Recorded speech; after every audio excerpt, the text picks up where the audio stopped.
प्रियंका गांधी आ रहे हैं, उनको ऑफिस बेयरर की रूप से भी देखा जाएगा एआईसीसी के, और ऊपर से इस उत्तर प्रदेश में वो जनरल सेक्रेटरी के रूप में भी आ रहे हैं सर। तो आपको क्या कहना है, क्या मानना है? राजनीति में सभी राजनीतिक दल अपने अपने जो तीर तर्कस में थे उनको छोड़ रहे हैं। अब कौन सा तीर किसका कितने निशाने पर लगेगा और उससे वो क्या हासिल करेंगे ये तो वक्त बताएगा। लेकिन ये ज़रूर है कि जंग अभी ज़बरदस्त हो रही है, चाहे वो एनडीए हो या यूपीए हो, महागठबंधन हो, जो भी नाम दे उनको।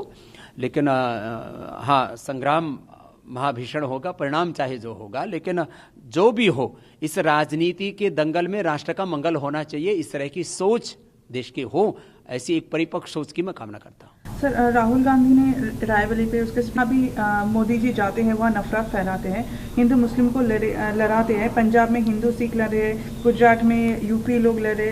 तो ये देश में नफरत से नहीं चल सकता, और बोला है कि चौकीदार चोर है फिर से। तो देखो, राजनीति के नारों का मकसद कभी भी पूरा यथार्थ नहीं होता है।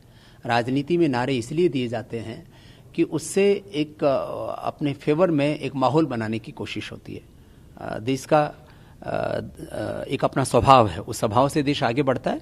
हाँ, राजनेता लोग अपनी मंशा को, अपने विचारधारा, अपने सिद्धांतों को वो नारों के माध्यम से प्रचार करते हैं। कौन कितना कामयाब होगा, अब देश के लोग काफ़ी जागरूक हुए और राजनीतिक, सामाजिक, आर्थिक, धार्मिक जागरूकता की ज़रूरत है।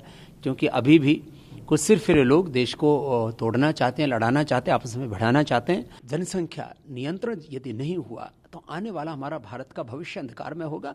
मैंने 50 सालों से अपनी आंखों से भारत को देखा, और 70 सालों में भारत की आबादी 3 से 4 गुना बढ़ी है। मैंने जब भारत आज़ाद हुआ था तब हमारी आबादी 30 से 35 करोड़ थी। आज हम 125 करोड़ के पार, 130 करोड़ के पार जाकर के खड़े हुए हैं। मुझे 50 से 70 साल इस देश के लिए काम करना और अपनी आंखों से मुझे एक बहुत सुंदर भारत देखना है।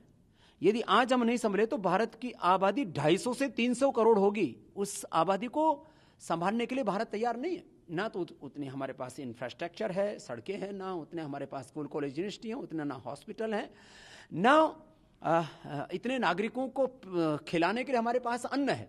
कैसे हमारा देश बचेगा? इसलिए आज हमने नहीं सोचा तो 50, 60, 70 सालों के बाद का भारत बहुत भयावह होगा। मैं इस देश का एक सन्यासी होने के साथ साथ एक जिम्मेदार नागरिक हूं। मैंने देश के लिए जीवन को जिया है, लाखों लोगों को रोजगार दिया है, और भारत को मैं विश्व की महाशक्ति देखना चाहता हूं। यदि हमने जनसंख्या नियंत्रण नहीं किया तो देश में ये बहुत बड़ा विस्फोटक होगा, माने एक युद्ध से भी ज्यादा खतरनाक स्थिति होगी भारत की।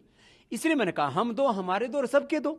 इसमें कोई जाति, कोई मजहब और कोई राजनीति आड़े नहीं आनी चाहिए। हाँ, जो 2 से ज्यादा बच्चे पैदा करे उसके लिए कानून क्यों नहीं बना सकते देश के अंदर कि 2 से ज्यादा जो बच्चा पैदा करेगा उसको वोटिंग राइट नहीं होंगे, वो इलेक्शन नहीं लड़ सकता, सरकारी स्कूल में उसको एडमिशन नहीं मिलेगा, सरकारी कॉलेज, यूनिवर्सिटी में उसको एडमिशन नहीं मिलेगा, सरकारी जॉब उसको नहीं लगेगी, और सरकारी हॉस्पिटल में उसका इलाज नहीं होगा।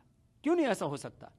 हम यदि कोई करेक्टिव इनिशिएटिव नहीं लेंगे तो ये जनसंख्या देश के लिए बहुत बड़ा अभिशाप बन जाएगी।